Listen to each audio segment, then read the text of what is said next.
हाच रिपोर्ट आपण पाहणार आहोत।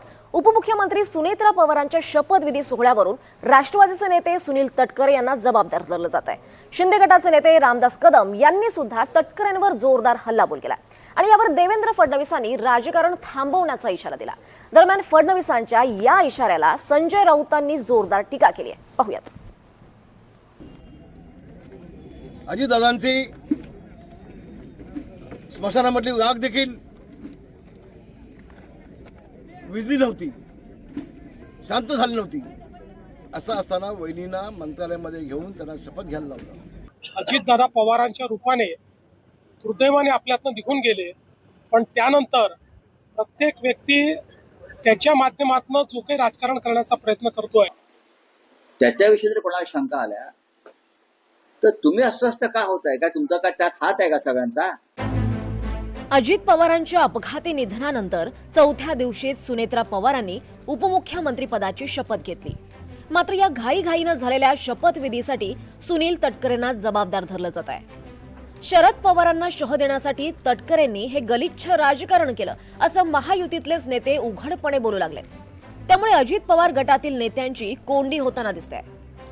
शिंदे गटाचे नेते रामदास कदमांनी काल सुनील तटकरेंवर सडकून टीका केली आहे। यावर फडणवीसांनी खालच्या पातळीचं राजकारण थांबवण्याचा इशारा दिलाय। अजितदादांची स्मशानामधली आग देखील विझली नव्हती, शांत झाली नव्हती। असं असताना वहिनींना मंत्रालयामध्ये घेऊन त्यांना शपथ घ्यायला लावलं। त्यांना शपथ घ्यायला का 10 दिवस गेले असं तर काय झालं असं? पण हा माणूस किती चाणक्य आणि चालाक आहे बघा। त्यांना असं वाटलं की शरद पवारसाहेब ताबा घेतील आणि म्हणून ज्या वहिनींचं कुंकू पुसलं गेलं, मंगळसूत्र गेलं, तोडलं गेलं, त्या वहिनींना दुसऱ्या दिवशी तिथून मुंबईला आणायचं। आणि म्हणून तटकरेंनी ही बाब जी केलेली आहे ती निंदाजनक आहे, क्लेशदायक आहे, महाराष्ट्राची संस्कृती नाही आहे आणि सुनील तटकरेला बाब महाराष्ट्र कदापि करणार नाही। मला असं वाटतं की या संदर्भात जो काही वादविवाद होतोय अतिशय निरर्थक अशा प्रकारचा आहे, अतिशय चुकीच्या अशा प्रकारचा आहे।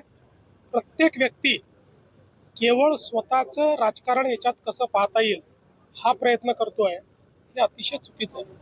बघा, शेवटी राज्याचे उपमुख्यमंत्री, राज्यातले एक अतिशय प्रसिद्ध व्यक्तिमत्व असलेले एक मोठे नेते अजितदादा पवारांच्या रूपाने दुर्दैवाने आपल्यातनं निघून गेले, पण त्यानंतर प्रत्येक व्यक्ती त्याच्या माध्यमातून जो काही राजकारण करण्याचा प्रयत्न करतोय हे अतिशय चुकीचं आहे।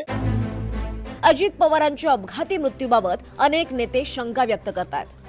अमोल मिटकरींनी विमानात 6 जण असल्याची शंका व्यक्त केली। खासदार बजरंग सोनवणेंनी तर थेट विमानात बॉम्ब ठेवला होता का असा सवाल केला। त्यामुळे अजितदादांच्या मृत्यूचं नेमकं कारण काय हे जाणून घेण्याची तगमग सगळ्याच नेत्यांमध्ये दिसते आहे आणि म्हणूनच विमान अपघातावरून अनेक नेते चर्चा करताना दिसतात।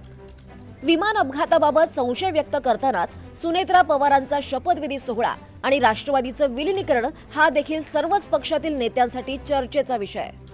मात्र या चर्चांना फडणवीसांनी निरर्थक म्हटल्यामुळे संजय राऊतांनी निशाणा साधलाय। अजितदादांच्या मृत्यूवर संशय घेतला तर अस्वस्थ का होता? तुमचा त्यात हात आहे का असा रोखठोक सवाल राऊतांनी केलाय। त्या संशयाचं निराकरण करण्याऐवजी महाराष्ट्राचे मुख्यमंत्री देवेंद्र फडणवीस असं म्हणतायत, आपण वाचलं असेल, मृत्यूचं राजकारण म्हणजे राजकारण दम देऊन सांगतायत, याद राखा अजित पवारांच्या मृत्यूचं कोणी राजकारण कराल तर याद राखा। तुमचा काय संबंध आहे? माणूस आमचा महत्वाचा मृत्यू पावला अपघाताला, त्याच्याविषयी जर कोणाला शंका आल्या तर तुम्ही अस्वस्थ का होताय? का तुमचा काय त्यात हात आहे का सगळ्यांचा? हाच संशय। अजित पवारांच्या मृत्यू प्रकरणी संजय राऊतांनी पुन्हा एकदा भाजपला आरोपीच्या पिंजऱ्यात उभं केलंय। त्यामुळे राऊतांच्या या आरोपांना भाजपकडून कसं उत्तर दिलं जाणार हे पाहणं महत्त्वाचं ठरेल। Bureau report, NDTV Marathi.